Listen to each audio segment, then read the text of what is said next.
Poštovani stolnoteniseri, i ove godine po 7. put članovi Stolnoteniskog kluba Odžaci u saradnji sa Sportskim savezom opštine Odžaci organizuju međunarodni turnir u stolnom tenisu. Iz tog razloga vas pozivamo da uzmete učešće na ovom divnom turniru gde se očekuje jako velik broj igrača. Mi smo za vas uradili puno toga u odnosu na prošlu godinu.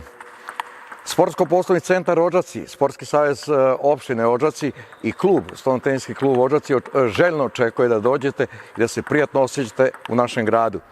3. mart 2024. godine ujutru u 7 sati budete tu, očekuje vas zanimljivosti do početka turnira.